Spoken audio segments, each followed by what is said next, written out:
En ce samedi qui est toujours réservé à une journée de prière en l'honneur de la Vierge Marie, l'invoquer et la prier très fort. Très fort pour vous-même et très fort pour le monde d'aujourd'hui et pour nos relations.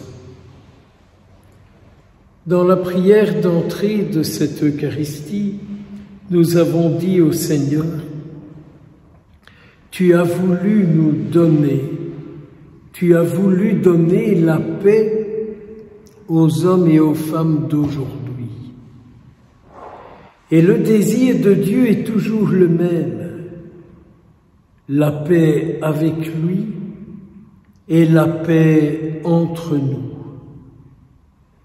Et Dieu s'est bien rendu compte que par nous-mêmes, ça n'est pas possible d'être en paix avec lui et d'être en paix entre nous.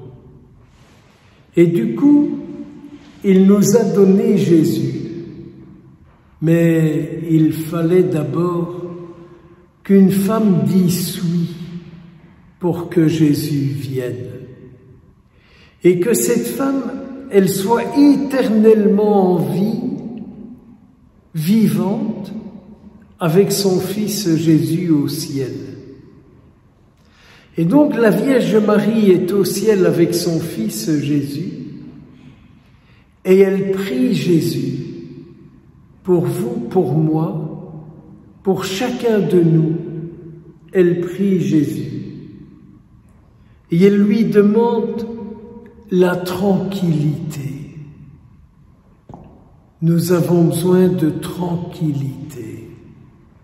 Nous avons besoin de pouvoir vivre sans nous laisser attraper par des inquiétudes, par des peurs, par toutes sortes de choses qui peuvent nous arriver. Elle prie pour que nous puissions découvrir que si nous sommes unis à Jésus, nous n'avons rien à craindre. Nous n'avons rien à craindre, rien ne peut nous arriver. Que du contraire, nous avons une activité qui est celle d'engendrer Jésus, le Prince de la paix. Oui, par votre vie, par ma vie, par nos vies, nous mettons au monde Jésus, le Prince de la paix. N'avons-nous pas besoin de vivre ensemble dans la paix? Les couples n'ont-ils pas besoin de cette paix de Dieu, de cette paix du Christ, Prince de la paix? Les parents avec leurs enfants, les enfants avec leurs parents, qui leur donne la paix? Quelques séances chez un psychologue ou un psychiatre? Ou la fréquentation de celui qui peut changer, qui peut guérir toutes les blessures d'âme, les blessures de corps, les blessures d'esprit? Jésus, le Sauveur. Alors aujourd'hui, dans cette oraison d'entrée, nous avons demandé à la Vierge Marie qu'elle nous garde unis avec lui, que nous soyons dans la tranquillité, que nous puissions vivre ensemble dans la paix et d'arriver à nous traiter comme des frères et comme des sœurs.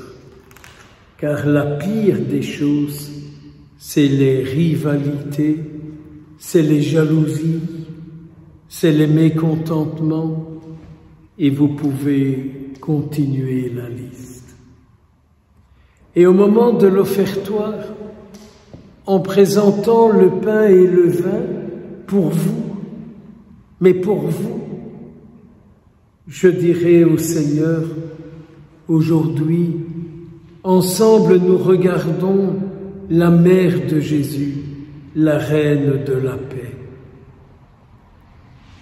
Et écoute notre prière nous lui demandons qu'elle nous obtienne d'être réconciliés avec toi, pour que le peuple des croyants soit un peuple qui vive dans l'unité et dans la paix. Et oui, que nous puissions vivre unis les uns aux autres dans la paix et l'unité. Et dans la préface de la messe, nous dirons « Nous sommes les disciples du Christ. Nous sommes les disciples du Roi de paix. Et ta mère, la Vierge Marie, elle a prié pour que nous soit accordé à chacun, chacune, l'esprit d'unité, l'esprit de paix, l'esprit d'amour, l'esprit de joie. Avons-nous plus à demander? Et pour que tout ça nous soit accordé, nous allons communier au corps de Jésus, le Fils de Dieu, le Fils de Marie. Et par notre communion, encore une fois, nous dirons, mais Seigneur, fais-nous grandir dans la paix que Jésus lui-même nous a laissée. Vierge Marie, Reine de la paix, prie afin que toutes nos divisions intérieures, nous puissions les déposer sur cet autel aujourd'hui, afin que rien en nous ne reste d'esprit de division, de rancœur, de jalousie et tout le reste. Que nous puissions déposer tout cela sur l'autel aujourd'hui et repartir remplis du Christ total. Au nom du Père et du Fils et du Saint-Esprit,